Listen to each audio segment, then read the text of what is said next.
Desde jóvenes, la mayoría vemos con malos ojos a los delatores, y muchos habrán conocido a ese niño en la escuela que podrías decir que fue un informante del maestro. Los delatores, traidores, chismosos, soplones, informantes o comadrejas no suelen parecer la mejor clase de personas, pero ¿podrías analizar un caso a profundidad y preguntarte si hicieron lo correcto? Tal vez no tenían opción, tal vez era meter a alguien en problemas o muchos más saldrían heridos. El inframundo criminal puede hacer un juramento de lealtad para nunca delatar, pero tal vez haya un momento adecuado para hacerlo. Escucha estas historias de comadrejas conocidas y cuéntanos lo que opinas.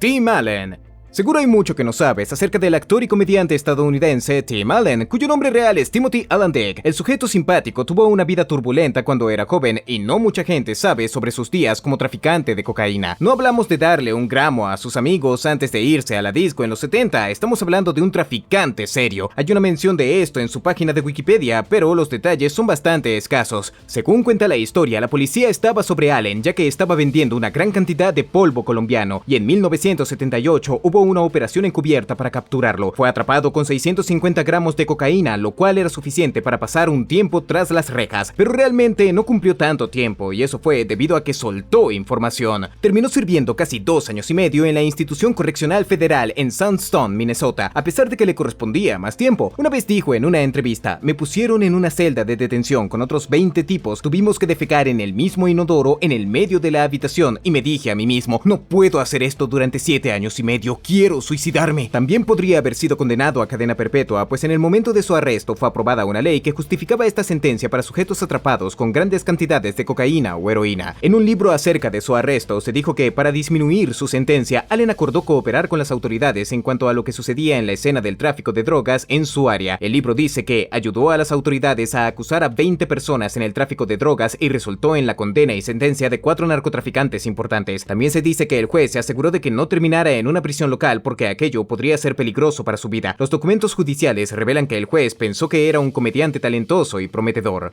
Elia Kazan. El director de cine de Hollywood fue uno de los grandes, dirigió películas que han pasado a la historia como Un tranvía llamado Deseo, Nido de ratas y Al este del paraíso, pero en los años 50, cuando su talento creativo alcanzaba su punto máximo, también se convirtió en un soplón del gobierno y entregó nombres, y estos eran los más importantes de Hollywood. Verás, Kazan había sido una vez un comunista devoto, renunció a esto, pero con lo que sabía y el gobierno de Estados Unidos paranoico acerca de los comunistas quisieron reclutarlo para preguntarle quiénes lo eran en los círculos de Hollywood. Kazan terminó testificando ante el Comité de Actividades Antiestadounidenses y entregó muchos nombres importantes, en su mayoría actores. Las carreras de estos actores y en parte sus vidas fueron luego destruidas. Los incluyeron en la lista negra de Hollywood. En su momento, muchos en Hollywood pensaron que Kazan no debió haber hecho esto, ya que algunos veían el asunto de los comunistas bajo la cama como una casa de brujas estadounidense que estaba lejos de ser ética. Muchos años más tarde, los actores condenarían a este director, aunque nunca se cuestionó su talento para hacer películas.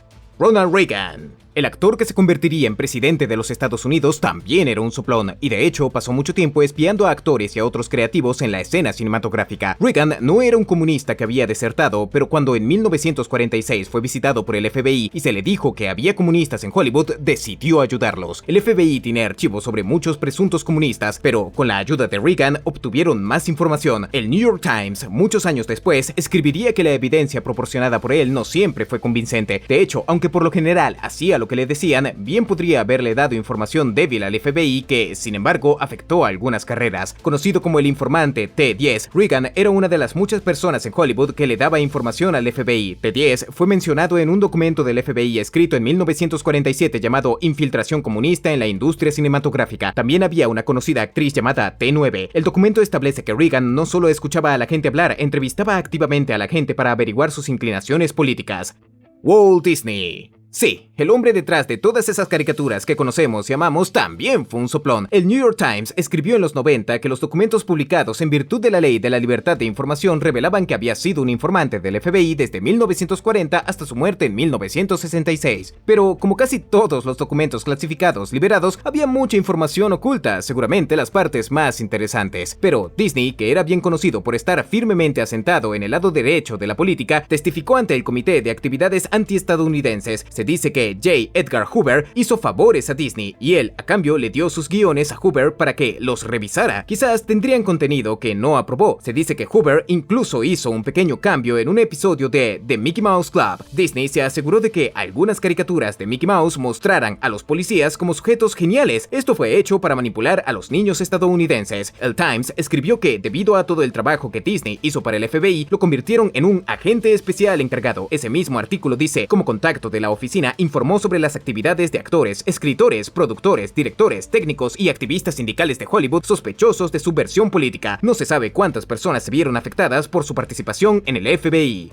Kobe Bryant. En 2003, el famoso jugador de baloncesto Kobe Bryant fue arrestado por cargos de agresión sexual. En esa época, Bryant le decía a la policía que su compañero de equipo, Shaquille O'Neal, pagaba $1 millón a mujeres para estar con ellas. Se retiraron los cargos contra Bryant, pero podrías preguntarte por qué traicionó a O'Neal. Shaq siempre negó haber hecho tales cosas. Una vez dijo a los medios, nunca salgo con Kobe, nunca me he juntado con él. En los 7 u 8 años que estuvimos juntos, nunca lo estuvimos realmente. Así que es gracioso cómo puede pensar que sabe algo de mí o de mis cosas. Y una última cosa, no soy yo quien compra el amor, es él quien lo hace. Parece que estos dos no se llevaban nada bien y en este caso el hombre que fue delatado se defendió. USA Today escribió, años más tarde, después de que se retirara el caso en su contra y se resolviera fuera de los tribunales sin que Bryant admitiera culpabilidad, los agentes de jugadores prominentes de la NBA aún citarían la trama de O'Neal como lo que inspiró a sus clientes a alejarse de Lakerland.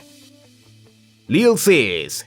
El rapero estadounidense James Lloyd, conocido como Lil Sis, dijo que no era un soplón y que no había tenido otra opción que subir al estrado y ofrecer pruebas en contra de su ex amiga Lil Kim. Fue declarada culpable de prejuicio y cumplió 1 año tras las rejas. Aunque Lil Sis estuvo en el incidente de un tiroteo que involucró al grupo de Lil Kim y otro grupo, ella nunca lo llamó para que la defendiera. En cambio, las autoridades lo llamaron. Dijo que tenía que hacer lo que le pedían. Más tarde dijo, como fuimos testigos allí, el gobierno de Estados Unidos nos citó y no hay nada que puedas hacer al respecto cuando te citan. O vienes o te lanzan a la cárcel. Es así de simple.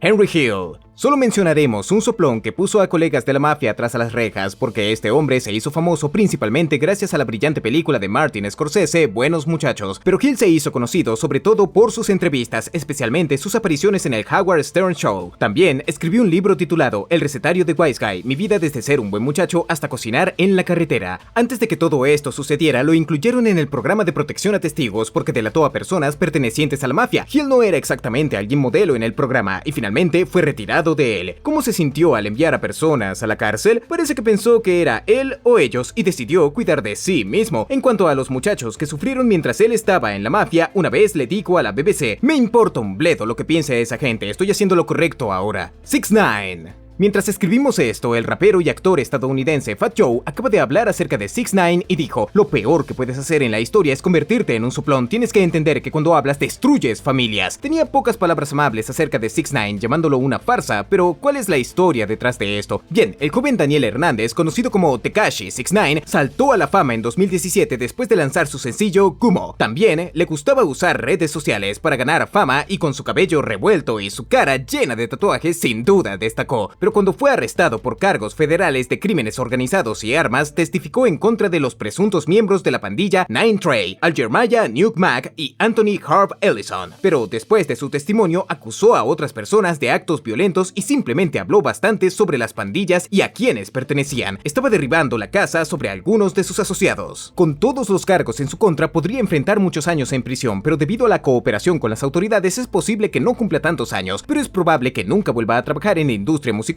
pues sería difícil conseguir gente de su lado en la escena del rap. Ha sido criticado por personas importantes. De todas formas, su vida correría peligro, ya sea dentro de prisión o en las calles. Se ha negado a entrar al programa de protección a testigos, pero bueno, con una cara como la suya sería muy difícil ocultarlo. Mirando los informes recientes, parece que se esconderá a plena vista cuando salga a la calle, pero usará sus ganancias para tener seguridad las 24 horas del día. Su juicio será el 18 de diciembre del 2019. Al final de este episodio agregaremos que, si bien muchas personas consideran que delatar es malo, pregúntate el daño que haría no delatar. ¿Está bien delatar a un asesino? ¿Qué pasaría si continúa causando muchos más problemas y angustia? Una persona entrevistada por NPR dijo que el tabú sobre delatar debe terminar, porque cuando la gente no acude a la policía, la comunidad enfrenta más peligros. Dijo que incluso las personas que respetan la ley tienden a no delatar, ya que no quieren problemas. Esto debe terminar. Los soplones a veces pueden recibir daños en prisión y en el exterior, pero algunas personas piensan que delatar es lo más ético a veces, y en algunos casos puede ser algo valiente. Encontrar encontramos un artículo en línea que decía que algunos padres en un vecindario plagado de delitos en Florida estaban tratando de poner fin a la cultura de no delatar en la que estaban creciendo sus hijos. Se reunieron para luchar por la introducción de un nuevo proyecto de ley que protegería mejor las identidades de las personas que acudían a la policía. Dijeron que había demasiada sangre en las calles y que se debía en parte a que los asesinos sabían que estaban de alguna manera protegidos por la política de no delatar. La policía de Tampa Bay fue entrevistada para el artículo y un portavoz dijo: "Tenemos crímenes violentos con docenas de testigos, pero ninguno brinda la información necesaria para arrestar a alguien, muchas veces debido al temor de algún tipo de represalia". Esta historia nos habla de muchos tiroteos y de lo triste que es que muchas de las víctimas aún eran adolescentes. Podríamos entonces preguntarnos si a veces delatar es lo correcto. Entonces, después de escuchar estas historias, ¿qué piensas sobre estos soplones? ¿Alguno hizo bien con sus acciones? Déjanos saber en los comentarios y asegúrate de ver más videos de nuestro canal. Gracias por vernos y como siempre no olvides darle like, compartir y suscribirte. ¡Hasta la próxima!